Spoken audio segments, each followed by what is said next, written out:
अस्सलामुअलैकुम students, I hope आप सब लोग ठीक होंगे, खैरियत से होंगे। तो साइंस थी 8 क्लास की और इसका हम चैप्टर 3 स्टार्ट करने जा रहे हैं, जो है variations, heredity and cell divisions के बारे में। तो इसमें हम एनिमल्स और प्लांट्स के बारे में पढ़ेंगे कि वो अपने इन्वायरमेंट में कैसे अडेप्ट करते हैं और वो अपने पेरेंट्स के से सिमिलर क्यों दिखते हैं और न्यू सेल्स कहाँ से आते हैं, ठीक है। और जो पेरेंट्स के जैसे होते हैं उनके बच्चे जो हैं वो पेरेंट्स के जैसे क्यों होते हैं, क्यों उनके जैसे नज़र आते हैं, ठीक है। इन सारी चीज़ों को डीएनए हो गया, वेरिएशंस हो गई, अडेप्टेशंस हो गई लिविंग ऑर्गेनिजम्स की, और करेक्टरिस्टिक्स जो हैं उनकी, जेनेटिक्स जो है वगैरह, ठीक है। ये सारी रिप्रोडक्शन वगैरह के बारे में आज हम डिस्कस करेंगे। आप सब लोगों के माइंड में ज़रूर होगा कि ये रिप्रोडक्शन क्या है, जेनेटिक्स क्या है, जीन्स क्या है, हेरिडिटी क्या है। तो ये सारी कन्फ्यूजन इस चैप्टर में दूर हो जाएगी। तो आज का जो हमारा टॉपिक है वो है हेरिडिटी, ठीक है। तो स्टार्ट करते हैं। इम्पोर्टेंट पॉइंट्स जो होंगे उनको हम साथ साथ हाईलाइट करते जाएंगे। ड्यूरिंग रिप्रोडक्शन, रिप्रोडक्शन क्या होता है? दोबारा से कोई चीज़ प्रोड्यूस होना, बनना, ठीक है, कोई चीज़ बनना। During reproduction living things pass on their characteristics to their offspring. जब ह्यूमंस के अंदर, लिविंग थिंग्स के अंदर रिप्रोडक्शन हो रही होती है तो उनकी करेक्टरिस्टिक्स उनके बच्चों में, यानी ऑफ स्प्रिंग जिसको बोल सकते हैं हम, उनमें जो है वो पास कर जाती हैं, ठीक है, उनमें चली जाती हैं। This is the reason that babies look like their parents. यही वजह होती है कि जो बच्चे होते हैं वो अपने पेरेंट्स के जैसे नज़र आते हैं, ठीक है। Plants grown from seeds resemble there parent plants. अब हम किसी भी पौधे का जो बीज लेते हैं, ठीक है, फॉर एग्ज़ाम्पल अगर हम गुलाब का पौधा उगाना चाहते हैं, ठीक है, उसका बीज हमने लिया और उसको उगाया है, तो वो सेम उसी गुलाब के जैसा होगा, ठीक है। तो उसका पेरेंट प्लांट जो था उसी के जैसा वो उसके साथ रिजेंबल करेगा। The transmission of characteristic from parents two of spring is called heredity. अब खसूसियात जो हैं, करेक्टरिस्टिक्स जो हैं, उनका ट्रांसमिट होना, पेरेंट्स से ऑफस्प्रिंग में ट्रांसमिट होना, इसको हम कहते हैं, इस जो टर्म को कहते हैं हेरिडिटी, ठीक है। कि कोई भी खासियत है वो पेरेंट्स से ऑफस्प्रिंग में चली गई है, ट्रांसमिट हो गई है, तो उसको हम कहते हैं वो है हेरिडिटी, ठीक है।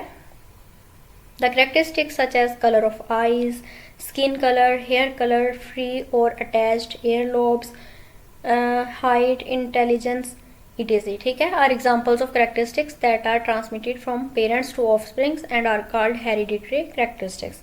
इनको हेरिडिटरी करेक्टरिस्टिक्स भी बोल सकते हैं। और ये करेक्टरिस्टिक्स क्या होंगी कि जो बेबी होगा, ऑफस्प्रिंग होगा, या फिर हम कह सकते हैं साइंस की ज़ुबान में कि आइज़ का कलर अपने पेरेंट्स के जैसा होगा, या स्किन का कलर, या हेयर कलर, या फिर फ्री और अटैच्ड ईयर लोब्स। हमारे कान की ये जो नीचे लुएँ हैं, ठीक है, जहाँ पे इयररिंग्स भी पहनती हैं लड़कियाँ, वो जो होती हैं अक्सर लोगों की तो साथ जो फेस के साथ मतलब अटैच होती हैं, कुछ की अलग होती हैं, ठीक है। तो वो एयर लोब्स जो होती हैं या तो वो अपने पेरेंट्स पे जाएंगी, ठीक है। हाइट उनकी और उनकी जहानत, ये सारी करेक्टरिस्टिक्स जो हैं ये पेरेंट्स ऑफस्प्रिंग में जाएंगी, और इन सारी करेक्टरिस्टिक्स को कहते हैं हेरिडिटरी करेक्टरिस्टिक्स, ठीक है। यहाँ तक आई होप आपको अच्छे से समझ आई होगी। आगे है life in all organisms, every character of their structure, function, metabolism and behaviour is programmed and controlled by a set of instructions.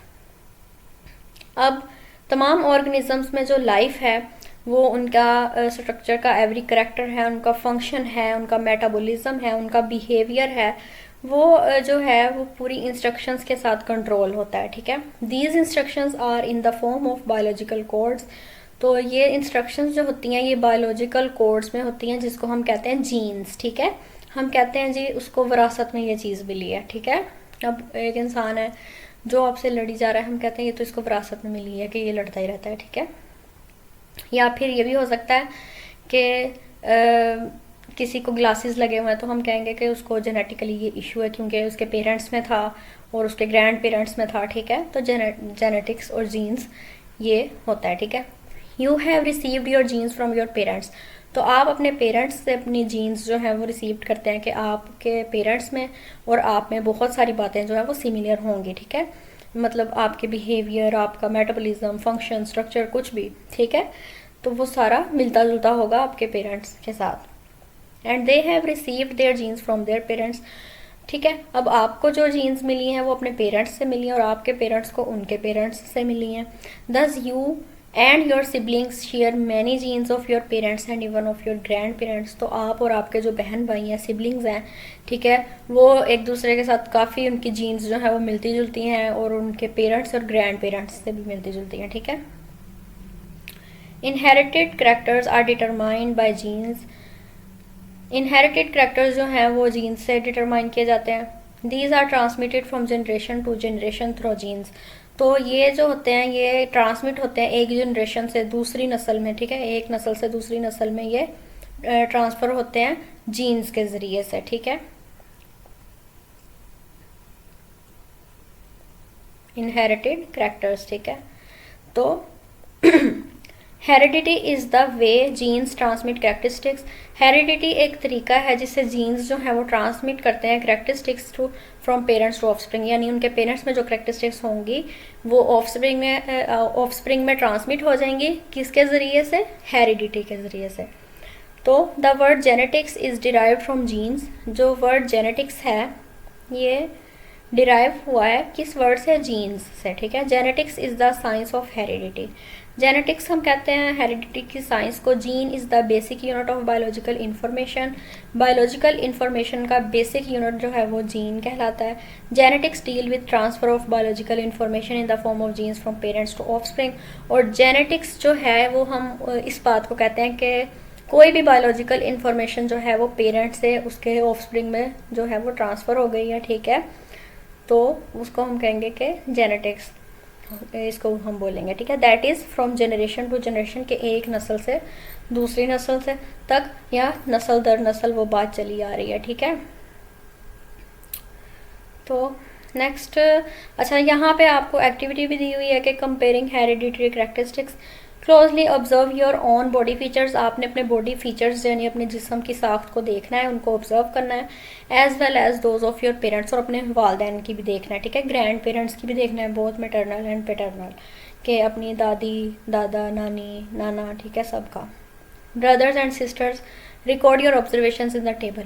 फिर आपने इस टेबल में वो इन्फॉर्मेशन रिकॉर्ड जो है वो करनी है। तो सबसे पहले कैरेक्टरिस्टिक आपने देखना है कि हेयर स्ट्रेट और करली, आपके बाल स्ट्रेट हैं या करली हैं। ठीक है, तो अब यहाँ पे श्योर सेल्फ के आपके बाल कैसे हैं। ठीक है, अब मैं अपने बारे में यहाँ फिल करती हूँ तो आपको बताती हूँ साथ साथ। तो मेरे बाल जो हैं वो ना ज़्यादा स्ट्रेट हैं और ना ही ज़्यादा करली हैं, नॉर्मल से हैं। ठीक है, तो मतलब बहुत ज़्यादा करली भी नहीं है, बहुत ज़्यादा स्ट्रेट भी नहीं है, नॉर्मल से मेरे बाल हैं। तो मेरे फादर के भी उसी तरह के हैं जिस तरह के मेरे हैं, लेकिन मेरी मदर के सिल्की हैं और स्ट्रेट हैं। ठीक है, मेरे बाल सिल्की नहीं हैं। मेरी सिस्टर के मुझसे थोड़े से ज़्यादा कर लिए हैं, और मेरे ब्रदर के, मेरे एक भाई के मेरे जैसे हैं और एक भाई के सिल्की हैं। ठीक है, ग्रैंड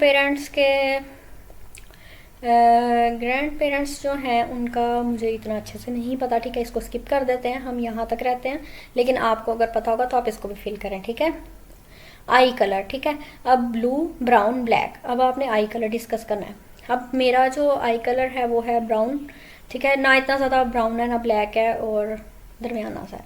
ठीक है, मेरे फादर का ब्राउन है, मदर का ब्लैक आई थिंक, और सिस्टर का भी ब्राउन मेरे जैसा है, और मेरे भाइयों का भी ब्राउन ब्लैक मिक्स सा है। ठीक है, तो लेकिन मेरे एक भाई का ब्लैक है। उसके बाद है कॉम्प्लेक्शन, फेयर विटिश डार्क। अब डार्क तो नहीं है हमारी स्किन टोन, बहुत ज़्यादा फेयर भी नहीं है, और गंदमी रंगत कह सकते हैं। ठीक है, वैसी है।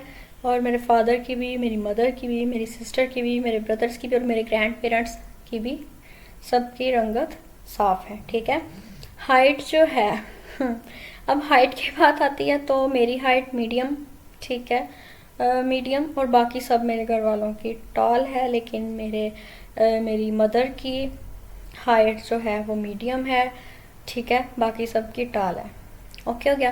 तो जैसा कि अब आपको मैंने फिल किया, अपनी इन्फॉर्मेशन दी, तो उससे क्या साबित हुआ। अच्छा, हाइट मैं बताती चलूँ कि मेरी जो है वो कम है। ठीक है, मीडियम है। मेरे फादर की टॉल, मदर की मीडियम, सिस्टर की टॉल, ब्रदर की टॉल, ठीक है। ग्रैंड पेरेंट्स जो हैं उनमें पैटर्नल ग्रैंड पेरेंट्स, ठीक है, तो उनमें उनकी मेरी जो दादी हैं उनकी मीडियम है, दादा की भी मीडियम ही है, और ग्रैंड पेरेंट्स में मेरी नानी की मीडियम या शॉर्ट कह सकते हैं, ठीक है, लेकिन मेरे नाना अबू की टॉल थी, जिसकी वजह से मेरे बहन भाइयों की टॉल है लेकिन मेरी नहीं है, ठीक है। तो ये कहाँ से जीन्स मिली? मेरे नाना अबू से, ठीक है। कहाँ से इनको हाइट मिली? ठीक है, देखें इस तरह से जीन्स जो है वो ट्रांसफ़र होती हैं। अब आपको अच्छे से समझ आई होगी इस एग्जांपल से, ठीक हो गया। अच्छा, नेक्स्ट है we know that children possess many features similar to those of their parents. अच्छा, अब यहाँ पे हमें जैसे पता ही है कि हमारे जो भी बच्चे हैं उनके अंदर बहुत सारे उनके फीचर्स जो हैं वो उनके पेरेंट्स से मिलते जुलते होते हैं, but they also differ from their parents in certain respects. लेकिन काफ़ी सारी बातों में वो अपने पेरेंट्स से डिफरेंट भी होते हैं। Similarly brothers and sisters also show differences in many characteristics. इसी तरह जो बहन भाई आपस में होते हैं उनमें भी काफ़ी डिफरेंसेस होते हैं। Any difference in the characteristics of the members of a species called variation, ठीक है। कोई भी जो डिफरेंस आ जाता है किसी कोई भी करेक्टरिस्टिक का किसी भी मेंबर में, तो उसको हम कहते हैं वेरिएशन, ठीक है। Variation help organisms to adapt live successfully. अब वेरिएशन ऑर्गेनिजम्स को हेल्प करती है कि वो कामयाबी से ज़िंदगी गुजारे, ठीक है। Their environment have greater chances of survival and continue their race, ठीक है। तो फिर वो आसानी से वहाँ इन्वायरमेंट में रह सकते हैं, अडेप्ट कर सकते हैं अपने इन्वायरमेंट को और सर्वाइव करेंगे और अपनी रेस में कंटिन्यू रहेंगे। रेस यानी ज़िंदगी की दौड़ में, ठीक है, ये कह सकते हैं। तो यहाँ तक आज का हमारा टॉपिक था, बहुत इंटरेस्टिंग था और मैंने बहुत आसान लफ्ज़ों में आपको समझाया है। आई होप सो आपको अच्छे से समझ आई होगी, इसमें कोई मुश्किल वाली बात नहीं है, ठीक है। और यहाँ पे एक्टिविटी 3.1 भी है, what characteristics are common between you and your brothers and sisters. आपके बहन और भाइयों में क्या कैरेक्टरिस्टिक्स सिमिलर हैं, ठीक है, कॉमन है, आप लोगों में कौन सी बात कॉमन है? आप मुझे कमेंट करके इन सवालों के जवाब ज़रूर दीजिएगा, ठीक है, मुझे अच्छा लगेगा। Which of these characteristics are also present in your parents और ग्रैंड पेरेंट्स, ठीक है। What conclusions do you draw from the previous observations. पिछली ऑब्जर्वेशन से आपने क्या नतीजा निकाला? What characteristics are transfer from parents to offspring are called, ठीक है। जो कैरेक्टरिस्टिक्स जो है पेरेंट्स ऑफस्प्रिंग में ट्रांसफ़र होती हैं उनको क्या कहते हैं? Which of your body characteristics are different from your brothers and sisters. आपके जिस्म की कौन सी खसूसियत है जो अपने बहन भाइयों से मुख्तलिफ है? What the characteristics which are different in members of family और in the members of species are called, ठीक है। कौन सी कैरेक्टरिस्टिक्स होती है जो फैमिली मेंबर्स में डिफरेंट होती है या फिर स्पीशीज़ के मेंबर्स में, ठीक है, तो उसको हम क्या कहते हैं? तो इन सारे सवालों के जवाब आपने मुझे कमेंट करके ज़रूर देने हैं। मुझे अच्छा लगेगा कि आपने अच्छे से सुना है लेक्चर को, गौर से सुना है और समझा भी है, ठीक है। अगर आप इनके आंसर्स दे सकते हैं तो इसका मतलब है कि आपने बहुत अच्छे से समझ लिया लेक्चर को, आपको अच्छे से समझ आ गई है। तो इन सारी डेफिनेशंस जो वेरिएशन हमने पढ़ा है, उसके बाद हमने जीन्स पढ़ा है, जेनेटिक्स पढ़ा है, हेरिडिटरी पढ़ा है, ये सारे इंपॉर्टेंट टर्म्स हैं, ये आपको आनी चाहिए। और ये रिप्रोडक्शन वाले चैप्टर्स जो होते हैं ये बहुत इंपॉर्टेंट है, ये आप 8th क्लास में पढ़े हैं लेकिन नेक्स्ट 9th 10th में भी इंशाल्लाह ये आपके सिलेबस में आएंगे। और difference between adaptation and variation, तो अडेप्टेशन और वेरिएशन में आज हम डिफरेंस पढ़ेंगे कि इन दोनों चीज़ों में क्या डिफरेंस है, ठीक है। तो सबसे पहले वेरिएशन, और वीडियो स्टार्ट करने से पहले, लेक्चर को स्टार्ट करने से पहले मैं आपको बताती चलूँ कि जो भी इंपॉर्टेंट चीज़ें आएंगी उनको हम हाईलाइट करते जाएंगे, ठीक हो गया। तो कोई भी क्वेश्चन होता है तो आप कमेंट सेक्शन में मुझसे पूछ सकते हैं, कोई कन्फ्यूजन वाली बात नहीं है।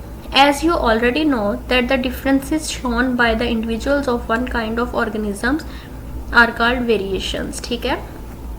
One species, kind of organisms यानी one species.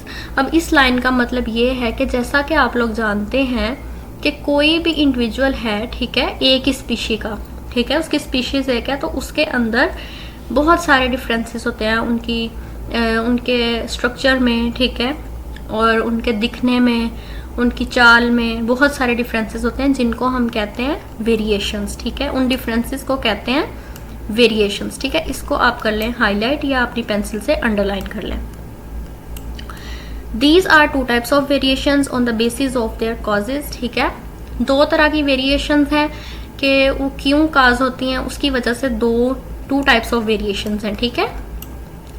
The variation which arise due to changes in genes are called genetic variations. ठीक है, सबसे पहले ऐसी वेरिएशन का मतलब ये है कि डिफरेंस। ठीक है, ऐसा डिफरेंस जो किस वजह से पैदा होता है, जीन्स के अंदर जो चेंजेस होती हैं उसकी वजह से पैदा होता है, उसको कहते हैं जी जेनेटिक वेरिएशन। ठीक है, वो होता है, उसको हम जेनेटिक वेरिएशन बोलते हैं। जीन्स क्या होते हैं ये हम पिछले लेक्चर में डिस्कस कर चुके हैं, अब अगर हम दोबारा से करेंगे तो लेक्चर लंबा हो जाएगा। ठीक हो गया। तो सिंपल अल्फाज में मैं ये कहूँगी कि जो पेरेंट्स से ऑफस्प्रिंग में ट्रांसफ़र होते हैं ना, वो होते हैं जी जीन्स। ठीक है, फॉर एग्जांपल स्किन कलर। ठीक है, एक स्पीशी में दो डिफरेंट जो स्पीशीज़ होंगी ना, स्पीशीज़ एक ही होगी, दो ऑर्गेनिजम्स जो होंगे, इंडिविजुअल जो होंगे, उनका स्किन कलर डिफरेंट होगा, ब्लड टाइप डिफरेंट होगा, आई कलर डिफरेंट होगा, टंग रोलिंग, तो इस तरह की जो चीज़ें हैं उनमें डिफरेंसेस होंगे। ठीक है, such variations are passed from parents to offspring, और ये वेरिएशंस पेरेंट्स से ऑफस्प्रिंग में जो है वो ट्रांसफ़र होती हैं। ठीक है, पेरेंट्स से उनके नेक्स्ट जनरेशन में जो है वो ट्रांसफ़र हो जाती हैं। The primary source of genetic variations is mutation. Primary source जो है जेनेटिक वेरिएशन का, जो प्राइमरी सोर्स है वो है mutation. Mutation is a change in the genetic material. Mutation क्या है, जेनेटिक मटेरियल के अंदर कोई चेंज आना, जीन्स के अंदर कोई चेंज आ जाना, उसको कहते हैं mutation. The variations which are caused by environmental influence are called environmental variations. ठीक है, ऐसी वेरिएशंस जो किस वजह से काज्ड होती हैं, इन्वायरमेंटल इन्फ्लुएंस की वजह से, उसको कहते हैं हम इन्वायरमेंटल वेरिएशंस। जो इन्वायरमेंट की वजह से चेंजेस आती हैं उसको हम इन्वायरमेंटल वेरिएशंस बोलते हैं। ठीक है, हमारे इन्वायरमेंट की वजह से, जैसे लैंग्वेज है, जिस इन्वायरमेंट में हम रह रहे हैं उसकी लैंग्वेज कैसी होगी, उसकी वजह से हमारी जो है वो हमारे दरमियान डिफरेंस हो जाएगा। ठीक है, फॉर एग्जांपल आप दो बहन भाई हैं। ठीक है, एक चला गया उर्दू मीडियम स्कूल में और एक चला गया है इंग्लिश मीडियम स्कूल में। ठीक है, तो दोनों में डिफरेंस होगा, स्पीशीज एक ही है। ठीक है, लेकिन आप दोनों हैं भी भाई। ठीक है, एक ही पेरेंट्स हैं, लेकिन उनकी लैंग्वेज क्यों डिफरेंट हो जाएगी, क्योंकि उनके इन्वायरमेंट की लैंग्वेज जो है वो डिफरेंट थी, उन्होंने अपनी इन्वायरमेंट की वजह से उसको गेन किया। अब आपको मेरी बात समझ में आ रही होगी। ठीक है, scar on skin, such variations are not transfer to offsprings. ये जो वेरिएशंस होती हैं ये पेरेंट्स ऑफस्प्रिंग में ट्रांसफर नहीं होती। Some genetic variations also have a lot of environment influence, weight and height. ठीक है, कुछ इन्वायरमेंटल इन्फ्लुएंस की वजह से जो वेरिएशंस होती हैं वो होती हैं जी, आपका वजन जो है वो बढ़ गया या कम हो गया, या हाइट बढ़ गई या हाइट कम हो गई। ठीक हो गया, ये था हमारे पास वेरिएशन। नेक्स्ट है हमारा टॉपिक अडेप्टेशन। ठीक है, अडेप्टेशन क्या है, वेरिएशन तो हम लोगों ने डिस्कस कर लिया। नेक्स्ट है adaptation. Adaptation is the physical और behavioural characteristic of an organism that helps an organism to survive better in environment. अब अडेप्टेशन जो है ये ऐसा फिजिकल बिहेवियर है। ठीक है, एक फिजिकल कैरेक्टरिस्टिक है ऑर्गेनिजम्स की कि वो एक इन्वायरमेंट के अंदर कैसे रह रहे हैं। ठीक है, उनको रहने में मदद करते हैं, ये होता है adaptation. Living things are adapted to the habitat they live in. अब जितने भी जानदार हैं वो जिस जगह पे रह रहे हैं वहाँ पे वो उनकी आदत हुई है, उन्होंने अपने हैबिटेट को अडेप्ट किया हुआ है। ठीक है, अगर उनका वो जो हैबिटेट है वो चेंज हो जाएगा तो वो उसमें खुद को अडेप्ट नहीं कर पाएंगे, एडजस्ट नहीं कर पाएंगे और वहाँ पे उनको प्रॉब्लम होगी। ठीक है, this is because they have special features that help them to survive. क्योंकि वहाँ पे उस जगह पे रहने के लिए उनके अंदर एक मखसूस फीचर्स हैं जो वहाँ पे उनको जिंदा रखते हैं। फॉर एग्जांपल मैं आपको एग्जांपल देती हूँ कि जो एनिमल्स गर्म इलाकों में रहते हैं उनको गर्म इलाकों में रहने की आदत होती है। जैसे कैमल है वो सहरा में रहता है। ठीक है, तो अगर हम उसको कोल्ड एरियाज में ले आए तो वहाँ पे वो सर्वाइव नहीं कर पाएगा, जिंदा नहीं रह पाएगा। इसी तरह जो बर्फानी रीच है, ठीक है, वो बर्फ वाले इलाकों में रहता है, अगर हम उसको वार्म प्लेसेस पे ले आए, ठीक है, तो वहाँ पे वो जिंदा नहीं रह पाएगा। तो ये है हमारे पास अडेप्टेशन की एग्जाम्पल। यहाँ पे इन्होंने फॉर एग्जाम्पल भी दी हुई है। Animals that live in cold places have adaptations to keep them warm. ठीक है, अब जो कोल्ड प्लेसेस में रहते हैं उनके अडेप्टेशंस उस हिसाब से हैं। Plants that live in dry areas have adaptations to help them conserve water. अब फॉर एग्जांपल कैक्टस प्लांट जो है वो ड्राई एरियाज में होता है, सहरा में पाया जाता है। ठीक है, या फिर कोई ऐसी जगह जहाँ पे खुश्क जगह हो। ठीक है, उस प्लांट के अंदर ये खासियत है कि वो अपने अंदर पानी को स्टोर कर सकता है, जिसकी वजह से वो बाद में उस पानी को इस्तेमाल करता है, ठीक है। तो उसकी अडेप्टेशन उस हिसाब से है। The body of camel show excellent adaptation for living in the desert. अब जो कैमल है, ऊंट है, उसके जिस्म के अंदर भी बहुत अच्छी अडेप्टेशन है कि वो सहरा में रह सकता है। They have long eye lashes, उसकी बहुत लंबी लंबी आई लैशेज होती हैं, ठीक है, पलके हैं जिनको हम उर्दू में कहते हैं। To keep sand out of their eyes, ताकि जो रेत है सहराई इलाके में जो रेत होती है वो उसकी आंखों में ना जाए, वो लैशेज उसको प्रोटेक्ट करती हैं, ठीक है।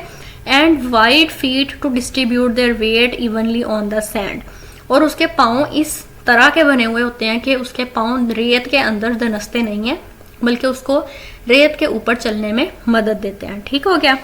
There hump can store fats and which are use for long time. उनकी जो हम्प होती है, आपने ऊँट के ऊपर जो एक ऊपर को हुई होती है, ये यहाँ पिक्चर में भी ये आपको नजर आ रही है, उर्दू में इसको क्या कहते हैं मेरे माइंड से निकल गया। तो इसके अंदर फैट्स स्टोर होते हैं जो बहुत देर तक वो इस्तेमाल में ला सकते हैं, ठीक है। Plants also show adaptations, plants में भी अडेप्टेशंस होती हैं, ठीक है। The best example is cactus plant. For example ये कैक्टस प्लांट है जो डेजर्ट्स में होता है, ठीक है, ड्राई प्लेसेस पे होता है। तो ये पानी के बगैर वहाँ सर्वाइव करना जानता है, उसने खुद को वहाँ के माहौल के मुताबिक, इन्वायरमेंट के मुताबिक अडेप्ट किया हुआ है, ठीक है। It's stem can store water, इसकी स्टेम जो है वो पानी को अपने अंदर स्टोर कर लेती है, जमा कर लेती है। The leaves are modified in spines and have thick cuticle. अब जो उसके लीव्स हैं वो कांटेदार हैं, ठीक है, और थिक क्यूटिकल है उसका, ताकि on the surface to reduce water loss, तो उसका जो पानी की जो कमी है ताकि वो कम हो, इसकी वजह से उसका क्यूटिकल जो है वो थिक है।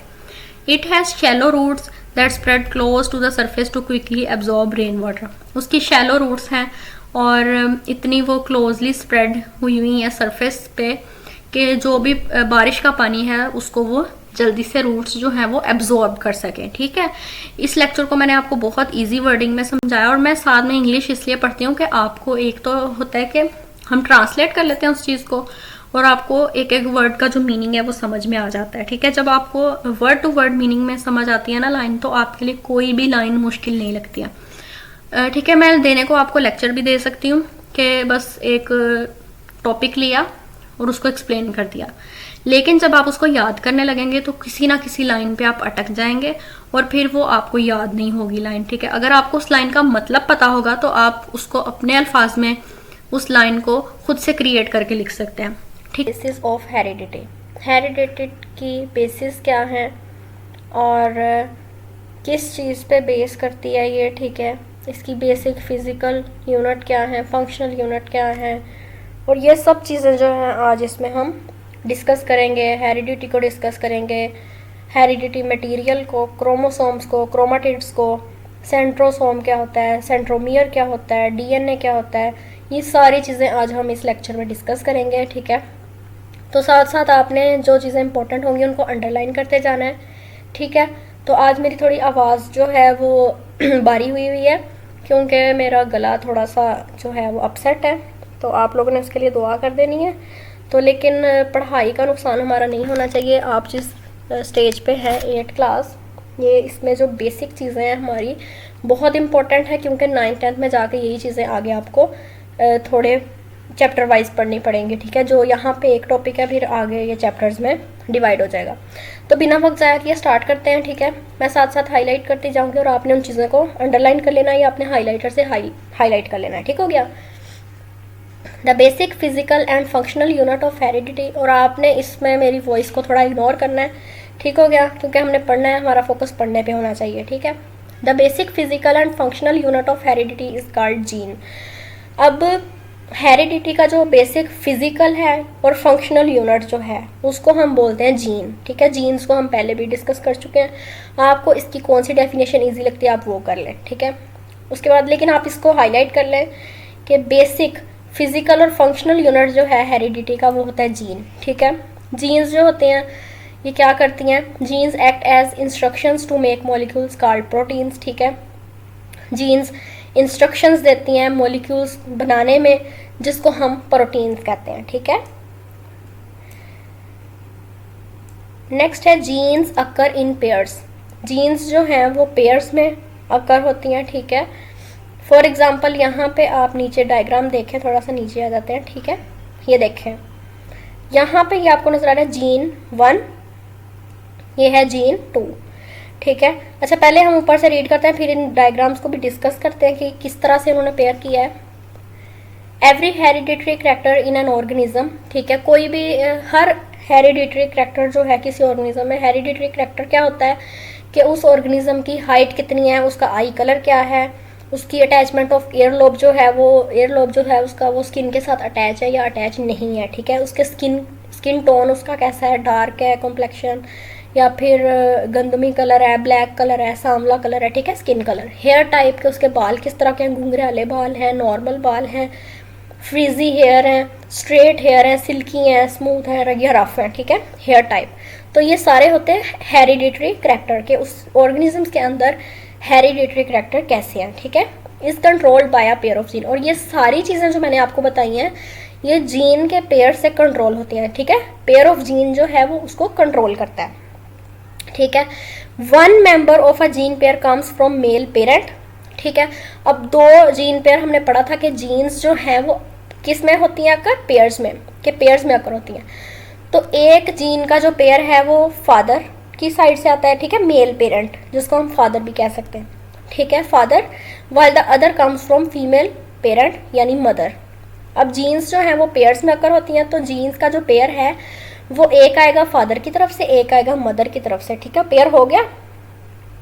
Where are genes found physically, genes जो है, अब क्वेश्चन ये पैदा होता है, अराइज होता है कि जीन्स जो है वो फिजिकली कहाँ पे पाई जाती हैं।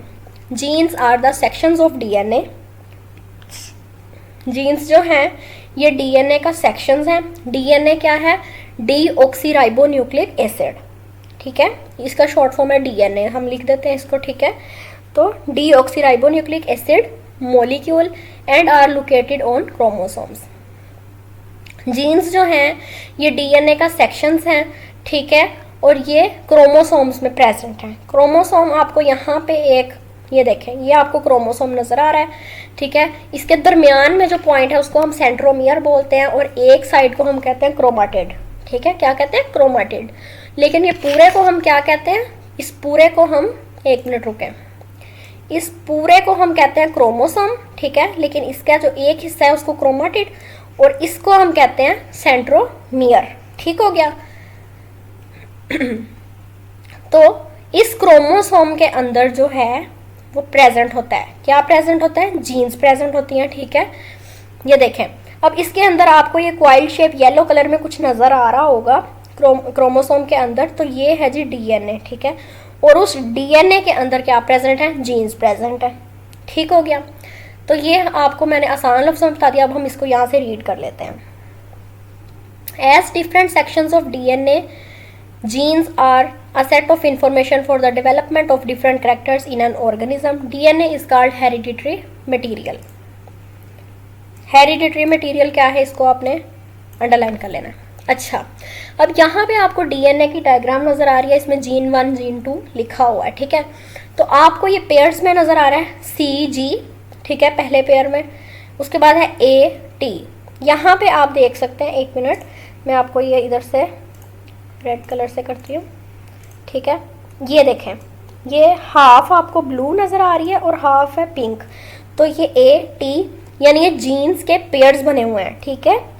तो ये जो डीएनए के डिफरेंट सेक्शंस हैं जिसमें इंफॉर्मेशन जो है वो क्रोमोसोम्स के अंदर पाई जाती है किसी भी ऑर्गेनिज्म में जिसके डिफरेंट करैक्टर्स होते हैं, तो वो डीएनए जो है उसको हम कहते हैं हेरिडिटरी मटेरियल, ठीक है। उसके अंदर हेरिडिटरी मटेरियल मौजूद होता है जो डीएनए को भी बोल सकते हैं, ठीक है। हेरिडिटरी मटेरियल क्या होता है, आई कलर कैसा है, हेयर कॉम्प्लेक्शन कैसा है, स्किन कॉम्प्लेक्शन कैसा है, हेयर किस तरह के दिखते हैं, हाइट कैसी है, अटैचमेंट ऑफ एयर लोब्स कैसे हैं, ठीक है, ये होते हैं हेरिडिटरी मटेरियल्स। ये हम बहुत बार पीछे डिस्कस हो चुके हैं। DNA and proteins are the components of chromosomes. अब नेक्स्ट क्या वो कह रहा है, डीएनए और प्रोटीन ये क्रोमोसोम्स के कंपोनेंट्स हैं, ठीक है। Chromosomes are thread like structure. अब ये जो हमारे पास क्रोमोसोम यहाँ पे नजर आ रहा है, ये एक थ्रेड लाइक स्ट्रक्चर होता है। थ्रेड लाइक क्या होता है? धागे नुमा, ठीक है, धागों की तरह लिपटा हुआ इस तरह से उसका स्ट्रक्चर नजर आता है। Found in the nucleus of cell, और ये सेल के न्यूक्लियस के अंदर पाया जाता है, ठीक है। इसको आप हाईलाइट कर लें, ये आपको एमसीक्यूज में शॉर्ट क्वेश्चन के तौर पे कहीं पे भी पूछा जा सकता है। ये बहुत आपका इंपॉर्टेंट चैप्टर है, ये तो आपको फिंगर टिप्स पे आना चाहिए, ठीक है। Chromosomes are thread like structures found in nucleus of cell, ठीक है।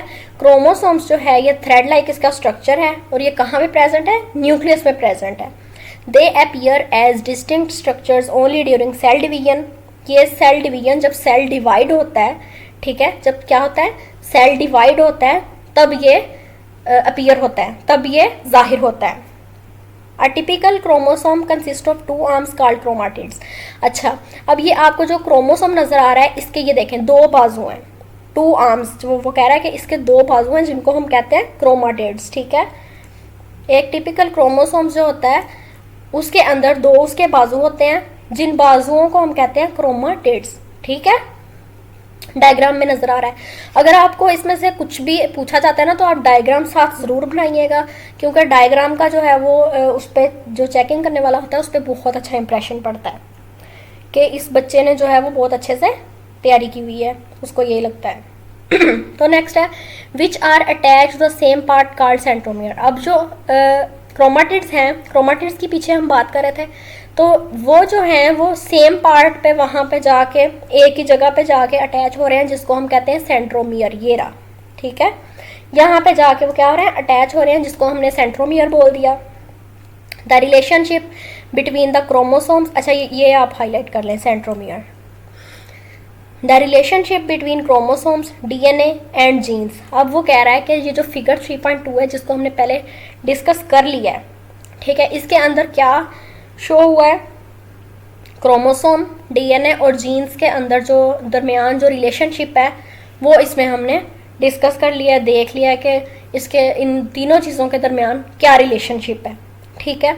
The number of chromosomes is specific and constant for every kind species of organism. Chromosomes कितने नंबर्स में प्रेजेंट होता है? ये स्पेसिफिक है और कांस्टेंट है, यानी सब ऑर्गेनिजम्स में जिनकी स्पीशीज की टाइप एक ही है, ठीक है, तो उनका जो क्रोमोसोम नंबर ऑफ क्रोमोसोम है वो एक जैसा ही होगा, ठीक है। इन जनरल बॉडी सेल, आम बॉडी सेल्स जो होते हैं जिनको हम सोमैटिक सेल्स बोलते हैं, the chromosomes occur in pairs, ठीक है। आम जो बॉडी सेल्स होते हैं जिनको हम सोमैटिक सेल्स बोलते हैं, उसके अंदर क्रोमोसोम्स पेयर्स की फॉर्म में प्रेजेंट होते हैं। बट द गैमिट्स, गैमिट्स क्या होते हैं? स्पर्म्स या फिर एग्स, ठीक है। स्पर्म्स होते हैं मेल्स में प्रेजेंट और एग्स होते हैं फीमेल के अंदर प्रेजेंट होते हैं, ठीक है, ठीक हो गया। तो सोमैटिक सेल्स के अंदर जो क्रोमोसोम्स हैं वो पेयर्स में होंगे, लेकिन गैमिट्स जो हैं स्पर्म्स या एग्स, ठीक है, और स्पोर्स, स्पोर्स होते हैं प्लांट्स वगैरह में, which are formed by meiosis, जो मियोसिस की साथ जो है बनते हैं, ठीक है, मियोसिस की वजह से फॉर्म्ड होते हैं, बनते हैं। Contain 1 number of each chromosome pair, तो ईच क्रोमोसोम पेयर का एक मेंबर होगा तब वहाँ पे, ठीक है। तो ये मियोसिस क्या है, माइटोसिस क्या है, ये आगे चल के हम ज़रूर डिस्कस करेंगे डिटेल में। फॉर एग्जांपल यहाँ पे अगर हम मियोसिस को डिस्कस करने लग जाएंगे तो ये टॉपिक बहुत लंबा हो जाएगा, और ये यहाँ पे इसको डिस्कस करने का फिलहाल कोई फ़ायदा नहीं है, इसका आगे चल के हमारे पास लेक्चर ज़रूर आएगा। For example in man every somatic cell has 46 chromosomes. अच्छा, अब एग्जाम्पल दे रहे हैं कि मर्दों के अंदर जो है, मेल्स के अंदर जो है, हर सोमैटिक सेल में 46 क्रोमोसोम्स होते हैं इन द फॉर्म ऑफ 23 पेयर्स, यानी टोटल 46 क्रोमोसोम्स होते हैं, तो उसको पेयर्स में अगर करें तो 23 पेयर्स बनते हैं। बट एवरी स्पर्म और एग सेल हैज़ 23 क्रोमोसोम्स, लेकिन स्पर्म या एग सेल जो होता है, यानी अगर मेल में स्पर्म्स होते हैं फीमेल में एग होते हैं, ठीक है, तो वो स्पर्म सेल या एग सेल जो हैं उनके अंदर 23 क्रोमोसोम्स प्रेजेंट होते हैं, ठीक है। अब आपको ये एमसीक्यूज में पूछा जा सकता है कि स्पर्म सेल में कितने क्रोमोसोम प्रेजेंट होते हैं, सोमैटिक सेल में कितने क्रोमोसोम्स प्रेजेंट होते हैं, ठीक है, मैन में कितने क्रोमोसोम प्रेजेंट होते हैं, और पेयर की फॉर्म में पूछ सकते हैं, ठीक है। फॉर्म ऑफ पेयर जो है, इन द फॉर्म ऑफ पेयर कितने क्रोमोसोम्स प्रेजेंट होते हैं, ठीक हो गया। तो यहाँ तक जो है वो आज का हमारा टॉपिक था, बहुत इंटरेस्टिंग था और बहुत ईजी था, जो मैंने आपको आसान लफ्ज़ों में समझाया है और ये बहुत इंपॉर्टेंट टॉपिक है। मैं बार बार आपको कहूँगी कि आपको फिंगर टिप्स पे छोटी छोटी चीज़ें जो आनी चाहिए, ठीक है। इसमें से कुछ आपने स्किप नहीं करना है। आपको मैं लाइन टू लाइन इसलिए पढ़ाती हूँ कि आपको अच्छे से उसकी समझ आए, कोई भी लाइन जो है वो स्किप ना हो, क्योंकि जब आपने याद करना होता है तो वो आपको लाइंस मुश्किल लग रही होती हैं, उसकी ट्रांसलेशन नहीं आपको पता होती कि इसका मतलब क्या है इस लाइन का। जब आपको मतलब नहीं पता होगा तो आप रट्टा लगाओगे, रट्टा जो है वो वक्ती तौर पे तो आपको लगेगा कि आपको आ गया, लेकिन बाद में आपको भूल जाएगा। अगर आपने उस चीज़ को समझा होगा तो आप उसको आसानी से लिख सकेंगे, अपने अल्फाज में लिख सकेंगे, ठीक है। तो इसमें कोई इशू नहीं होता है। Watson and Crick model of DNA. Watson और क्रिक जो हैं ये साइंटिस्ट थे, ठीक है, और इन्होंने डीएनए का मॉडल जो है वो इंट्रोड्यूस करवाया था। और डीएनए का मॉडल इन्होंने इंट्रोड्यूस करवाया था तो इनके नाम की वजह से उस डीएनए मॉडल का नाम पड़ गया वाटसन एंड क्रिक मॉडल, ठीक है। तो इसीलिए हम कहते हैं Watson and Crick model of DNA. तो आज हम इस मॉडल को डिस्कस करेंगे। छोटा सा टॉपिक है लेकिन इम्पोर्टेंट है। ये आपको 9th-10th में दोबारा से पढ़ना पड़ेगा, इसलिए अभी आप मतलब थोड़ा सा 1-2 पैराग्राफ है, ये बहुत छोटा सा टॉपिक है, लेकिन आगे जाके ये थोड़ा और लंबा हो जाएगा, फिर अगले स्टेज पे जाके थोड़ा और लंबा हो जाएगा, यानी और डिटेल में हो जाएगा, ठीक है। तो इसको आपने अभी से अच्छे से समझना है, क्योंकि अभी बेसिक चीज़ें होंगी और आगे से आगे फिर आपको कॉम्प्लिकेटेड चीज़ें आएंगी। तो शुरू में आपने बेसिक चीज़ों को अच्छे से किया होगा तो आगे से आगे आपको मुश्किल नहीं होगी। तो इम्पोर्टेंट टॉपिक है ये, तो इसको स्टार्ट करते हैं। Each DNA molecule is made of thousands of small units called nucleotides, ठीक है। एक डीएनए मॉलिक्यूल जो है वो थाउजेंड्स ऑफ स्मॉल यूनिट्स जो हैं, छोटे छोटे स्मॉल यूनिट्स, छोटे छोटे यूनिट्स जो हैं उनसे मिलके, बहुत सारे हज़ारों छोटे छोटे यूनिट्स मिलके एक डीएनए मॉलिक्यूल बनाते हैं, जिसको हम कहते हैं न्यूक्लियोटाइड्स। एक डीएनए मॉलिक्यूल जो है वो हज़ारों छोटे छोटे यूनिट से मिलके बनता है, जिसको हम कहते हैं nucleotide. There are 4 types of nucleotides in DNA. DNA के अंदर 4 तरह के न्यूक्लियोटाइड्स प्रेजेंट हैं, 4 किस्म के, ठीक है। अब इसको भी अंडरलाइन कर लें, ये भी आपको पता होना चाहिए। दीज आर, वो 4 कौन से हैं? एडिनाइन, जिसको ए से रिप्रेजेंट करते हैं, एडिनाइन न्यूक्लियोटाइड, ठीक है, जिसको ए से रिप्रेजेंट करेंगे। थायमाइन न्यूक्लियोटाइड, जिसको टी से रिप्रेजेंट करेंगे। साइटोसाइन, सी से साइटोसाइन न्यूक्लियोटाइड, ठीक है। एंड गुआनिन, जी, ठीक है, न्यूक्लियोटाइड। तो यहाँ पे आपको चारों नज़र आ रहे हैं, एडिनाइन, थायमीन, साइटोसिन, गुआनिन, ठीक है। और इनके कलर भी रिप्रेजेंट किए हैं कि ये ग्रीन कलर में होता है, ठीक है। वो कलर आपको इसलिए दिखाए गए हैं कि आपको यहाँ पे जब डीएनए के मॉडल के अंदर आप इनको पढ़ेंगे, इन न्यूक्लियोटाइड्स को, तो आपको आसानी रहेगी। According to Watson and Crick's model, Watson and Crick's ने जो भी अपनी ऑब्जर्वेशन की, उनके मॉडल के हिसाब से DNA consist of 2 strands of nucleotides, ठीक है। डीएनए के अंदर 2 तरह के 2 स्ट्रैंड्स होते हैं न्यूक्लियोटाइड्स के, ठीक है। ये 2 स्ट्रैंड एक क्वाइल्ड फॉर्म में, ठीक है, जो मुड़े हुए हैं, ठीक है, देखें क्वाइल्ड है, ठीक है, ये देखें 2 है ना, इसको आप कर ले highlight. Consist of 2 strands of nucleotides, the 2 strands are held together by hydrogen bonds. अब वो दोनों जो हैं वो जुड़े हुए हैं हाइड्रोजन बॉन्ड्स की वजह से between nitrogenous basis of nucleotides. Nitrogenous basis जो है न्यूक्लियोटाइड्स की ऑपोजिट स्ट्रैंड्स में, उसके दरमियान जो हाइड्रोजन बॉन्ड है उसकी वजह से ये एक दूसरे से जुड़े हुए हैं। The nitrogenous base adenine of one strand makes bond with thymine of the opposite strand. अच्छा, अब वो जो नाइट्रोजीनस बेस है उसमें एडिनाइन, ये देखें आप यहाँ पे ग्रीन कलर का है, और उसके साथ थायामीन है, ठीक है। एक साइड से जो उसका न्यूक्लियोटाइड है वो थायामीन से, एडिनाइन से जुड़ा हुआ है, ठीक है। एडिनाइन जो है वो थायामीन से जुड़ा हुआ है, थायामीन फिर दूसरे स्ट्रैंड से, और इस तरह से इन न्यूक्लियोटाइड्स ने इन दोनों स्ट्रैंड्स को आपस में जोड़ रखा है, ठीक हो गया सब ने। यही बात वो यहाँ पे बताना चाह रहा है। The nitrogenous base adenine of one strand makes bond with thymine of the opposite strand. Similarly guanine of one strand makes bond with cytosine of the opposite strand. इस तरह साइटोसिन जो है उसने गुआनिन के साथ बनाया हुआ है, ठीक है, बॉन्ड, और इस तरह उसने इनको जोड़ के रखा हुआ है। तो ये था इनका मॉडल, बहुत ईजी है, तो आपने इनको जो है अच्छे से याद रखना है। इसमें क्या याद रखने वाली चीज़ है, न्यूक्लियोटाइड क्या है, 4 न्यूक्लियोटाइड्स है डीएनए में, वो कौन कौन से हैं, एडिनिन, थायमिन, साइटोसिन, गुआनिन, ठीक है। और उन न्यूक्लियोटाइड्स की वजह से ये दोनों स्ट्रैंड जो हैं डीएनए के, ये एक दूसरे के साथ जुड़े हुए हैं उन बॉन्ड की वजह से, हाइड्रोजन बॉन्ड्स, ठीक है। तो बहुत इजी है, अगर कोई भी क्वेश्चन हो तो आप कमेंट करके मुझसे पूछ सकते हैं। ट्रांसमिशन ऑफ कैरेक्टर्स आप लोग भी देख रहे होंगे कि बहुत दिनों से आपकी टीचर ने कोई वीडियो ही अपलोड नहीं की। तो दरअसल मेरी तबीयत ठीक नहीं थी और आपने अपनी टीचर के लिए दुआ करते रहना है, ठीक है। तो बच्चों की दुआ में वैसे भी बहुत असर होता है। तो आज का हमारा टॉपिक है ट्रांसमिशन ऑफ कैरेक्टर्स, और आज हम वक्त ज़ाया किए बिना इसको स्टार्ट करते हैं। When an organism forms gametes, sperms और एग्स बाय मियोसिस, ठीक है। किसी भी ऑर्गेनिजम्स के अंदर जो गैमेट्स बनते हैं, ठीक है, अगर मेल है तो उसके अंदर स्पर्म बनेगा, अगर फीमेल है तो उसके अंदर एग्स बनेंगे, ठीक है। तो स्पर्म या एग जो भी है उनको हम गैमेट्स बोल सकते हैं, ठीक है। किसी ऑर्गेनिज्म के अंदर जब गैमेट्स बनेंगे मियोसिस के जरिए, ठीक है। गैमेट्स कैसे बनते हैं, मियोसिस के प्रोसेस के जरिए बनते हैं। साथ साथ हम हाईलाइट करते जाते हैं इंपॉर्टेंट चीज़ों को। The number of chromosomes is reduce to half in the gametes. जब मियोसिस के जरिए गैमेट्स बनते हैं तो नंबर ऑफ क्रोमोसोम्स जो होते हैं वो गैमेट्स के अंदर हाफ हो जाते हैं, ठीक है, कम हो जाते हैं और हाफ मिकदार में रह जाते हैं, जिसको हम हैप्लॉइड बोल सकते हैं, ठीक है।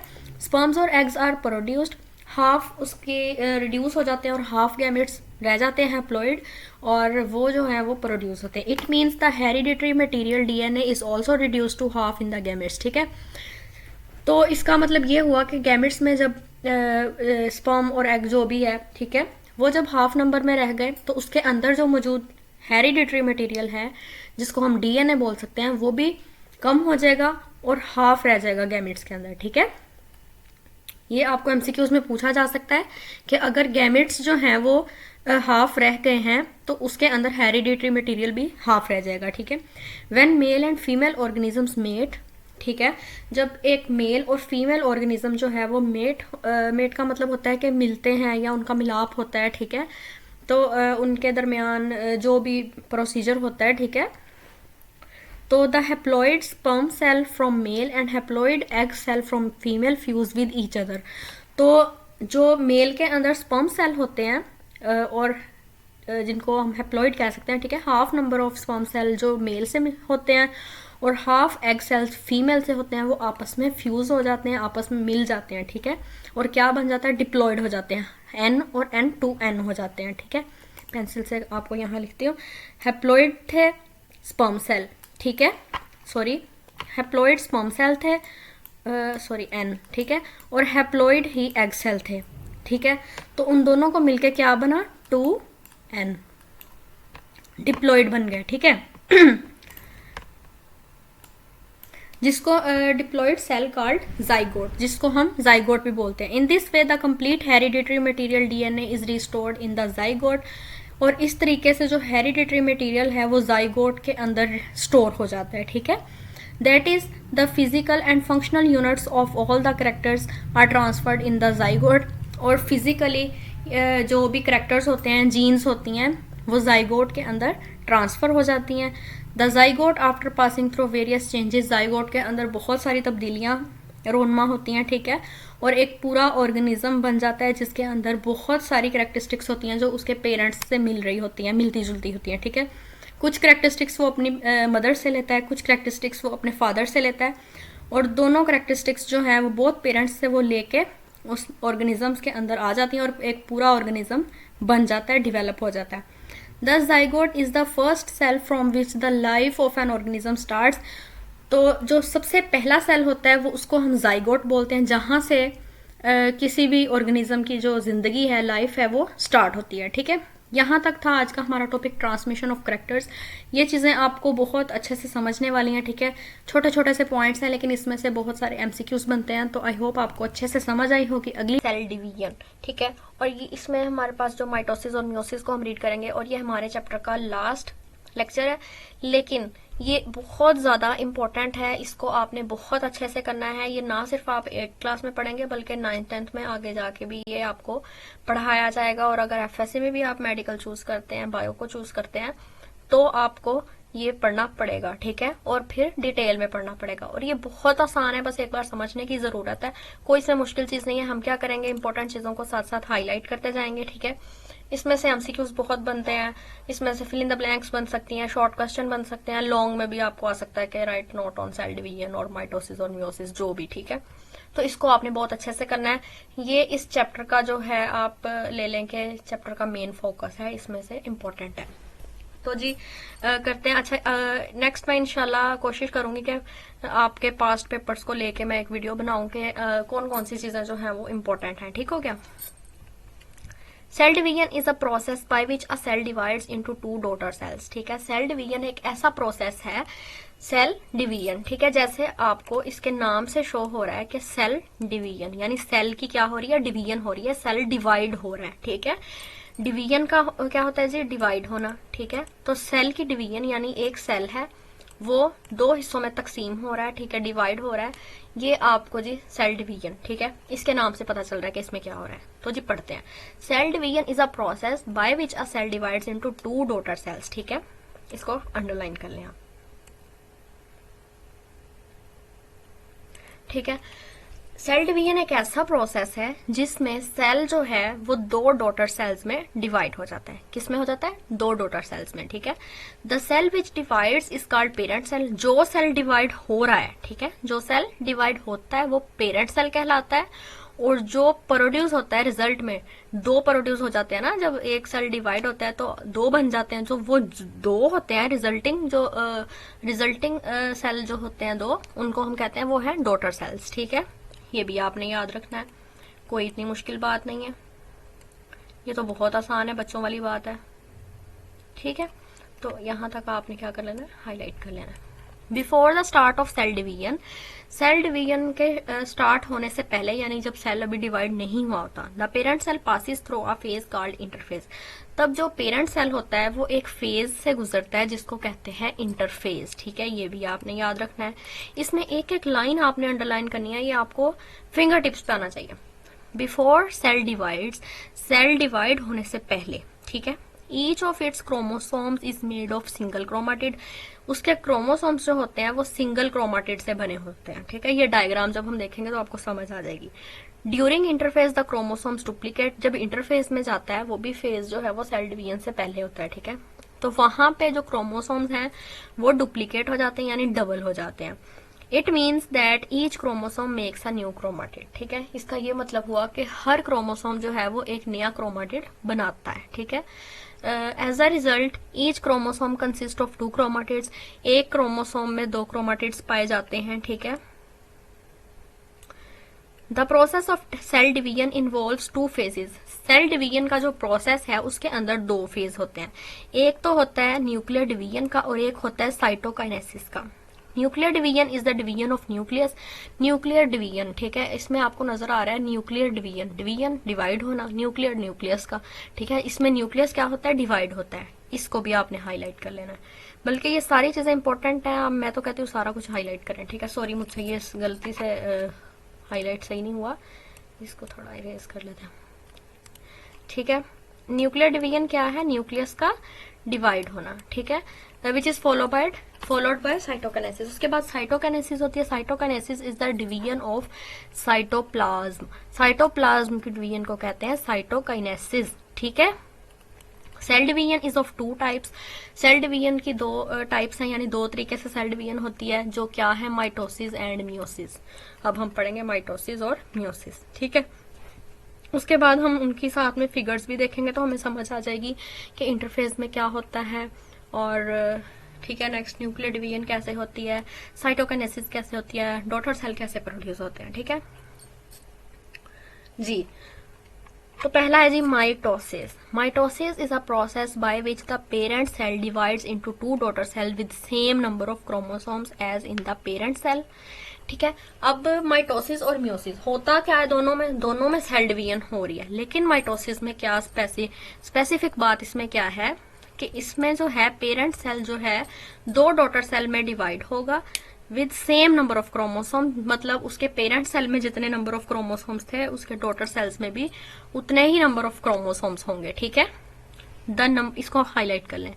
The number of chromosome is double during interphase. Interphase जब ये फेज आएगा, इंटरफेज कब आता है ये हम पीछे पढ़ चुके हैं कि ये फेज जो है सेल डिवीजन से पहले होता है, ठीक है। इंटरफेज में इंटरफेज में क्या होगा, क्रोमोसोम का जो नंबर है वो डबल हो जाएगा, ठीक है। During mitosis when the nucleus of parent cell divides both chromatids of each chromosome separate.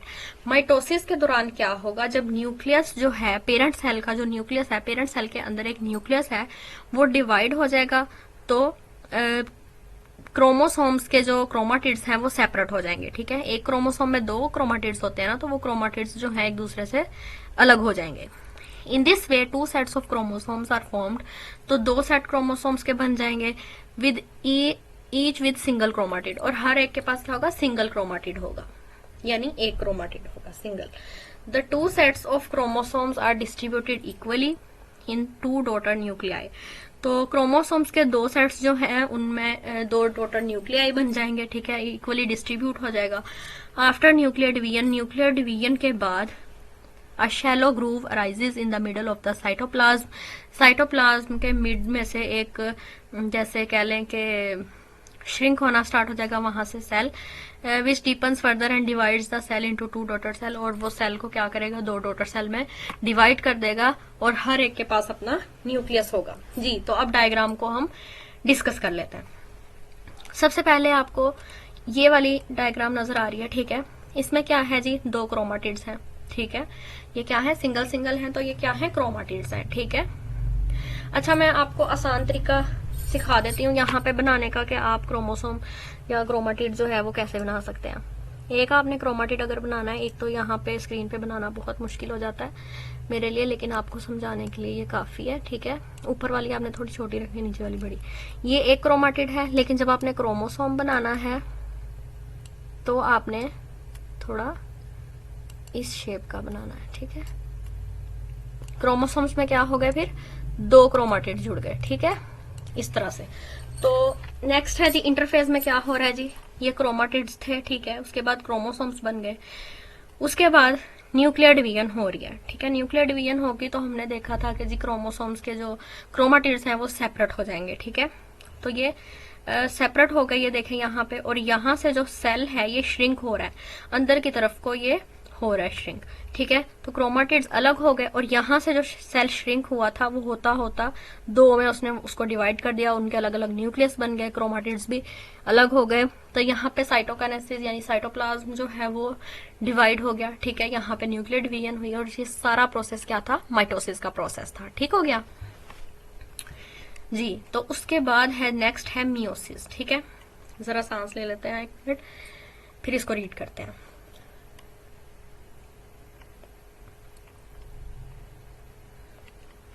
Ji, meiosis is a process by which the cell divides twice to form 4 daughter cells in such a way that the number of chromosomes in each daughter cell is reduced to half as compared to the parent cell। ये बहुत important definition है, आपने ये क्या करना है, इसको highlight कर लें पूरी को, ठीक है, ये आपने जरूर करनी है। ये लें जी, मियोसिस ऐसा प्रोसेस है जिसमें सेल जो है वो ट्वाइस डिवाइड होता है, ठीक है, 4 डॉटर सेल्स बनते हैं। तो इसी तरह आगे से आगे जो है, और नंबर ऑफ क्रोमोसोम्स जो है डॉटर सेल में रिड्यूस होके हाफ रह जाते हैं, ठीक है। तो पेरेंट सेल की निस्बत, ठीक हो गया, पेरेंट सेल की निस्बत उनके अंदर जो डॉटर सेल्स हैं वो हाफ रह जाते हैं, ठीक है। तो यानी अगर ये देखें यहाँ पे आपको ये दिखाया गया है पेरेंट सेल, इसके अंदर 4 क्रोमोसोम्स थे, ठीक है। नेक्स्ट ये इस तरह से मियोटिक डिवीजन हुई, ठीक है, और ये क्रोमोसोम्स अलग हो गए, ठीक है। उसके बाद ये सेल जो है श्रिंक हुआ, साइटोकाइनेसिस वाला सीन जो था वो हुआ, और यहाँ से ये 4 डॉटर सेल बने, ठीक है, 2 यहाँ से और 2 यहाँ से। 2 क्यों, वहां पे जब हमने देखा था तो यहाँ पे क्रोमोसोम की बजाय वो एक सिंगल क्रोमाटिड था, ठीक है, पिछली माइटोसिस में, ठीक है। लेकिन मियोसिस में ऐसा सीन नहीं है, बल्कि ये डबल डबल है। तो इसका मतलब ये देखें, 2 क्रोमाटिड इसके पास हैं, 2 इसके पास हैं, तो 2 यहाँ से डॉटर सेल बने, 2 डॉटर सेल यहाँ से बने, तो 4 डॉटर सेल्स यहाँ पे मियोसिस में बनते हैं, ठीक हो गया। तो वो half of the parent cell रह जाते हैं। The process of meiosis consist of 2 divisions. Meiosis में 2 तरह की डिवीजन होती है, एक तो मियोटिक 1 बोलते हैं डिवीजन को, और दूसरी को मियोटिक 2 डिवीजन बोलते हैं। During meiotic 1 division the number of chromosome is reduce to half as compare to parent cells. ठीक है, जब मियोटिक 1 वाली डिवीजन होती है तो नंबर ऑफ क्रोमोसोम जो होते हैं वो पेरेंट सेल से जो है हाफ रह जाते हैं। यहाँ पे ये देखें जी, पेरेंट सेल था और यहाँ पे ये मियोटिक डिवीजन 1 जो है, यहाँ पे ये पेरेंट सेल की निस्बत हाफ रह गए। ठीक है, ये देखें जी, पेरेंट सेल के पास कितने थे, 4 क्रोमोसोम्स थे, 2 इधर चले गए, 2 इधर चले गए। ठीक है, तो ये हाफ रह गए। ठीक हो गया। और मियोटिक डिवीजन 2 में क्या हुआ, इज सिमिलर टू माइटोसिस। ये माइटोसिस से थोड़ा सा सिमिलर होता है, यहाँ से ये जब डिवाइड होता है तो। ठीक है, because the half number of chromosomes is retained in the 4 daughter cell, और यहाँ पे जो है 4 डॉटर सेल्स बन जाएंगे मियोटिक डिवीजन 2 में। ठीक है, difference between mitosis and meiosis, इसका डिफरेंस आपने कर लेना है, बहुत इंपॉर्टेंट है ये और अक्सर ही आ जाता है। ठीक है, माइटोसिस का क्या है, during mitosis 2 daughter cells are formed from parent cell, meiosis में 4 डॉटर सेल्स बनते हैं। ठीक है, माइटोसिस में 2 डॉटर सेल, मियोसिस में 4 डॉटर सेल बनते हैं पेरेंट से। The number of chromosome in daughter cell remain same as in parent cell. Mitosis में क्या होता है कि जितने chromosomes, number of chromosome parent cell में होंगे, आगे डॉटर सेल में भी उतने ही होंगे। लेकिन मियोसिस में क्या होता है, नंबर ऑफ क्रोमोसोम्स जो होते हैं डॉटर सेल में वो रिड्यूस होकर कम होकर हाफ रह जाते हैं पेरेंट सेल से अगर कंपेयर करें तो, as compare to parent cell. Mitosis occurs in somatic cells. Mitosis जो है ये सोमैटिक सेल्स में पाई जाती है। ठीक है, वहां पे होती है। बहुत इंपॉर्टेंट पॉइंट है सोमैटिक सेल्स, ये आपने याद रखना है। Meiosis occur to produce gametes. Meiosis कहाँ अकर होती है, ये गैमेट्स प्रोड्यूस करने के लिए। गैमेट्स क्या है, स्पर्म्स एंड एग्स, ये हम पीछे पढ़ चुके हैं। इन एनिमल्स और स्पोर्स इन प्लांट्स, ये कहाँ पे होती है, एनिमल्स में होती है। ठीक है, या फिर प्लांट्स में जो स्पोर्स वगैरह प्रोड्यूस करते हैं। ठीक हो गया, यहाँ तक आज का हमारा टॉपिक था। आई होप सो आपको अच्छे से समझ आई होगी। तो अगर आपको वीडियो अच्छी लगी हो तो लाइक करें, चैनल को सब्सक्राइब करना मत भूलें। अगली वीडियो में मिलेंगे, तब तक के लिए अल्लाह हाफिज।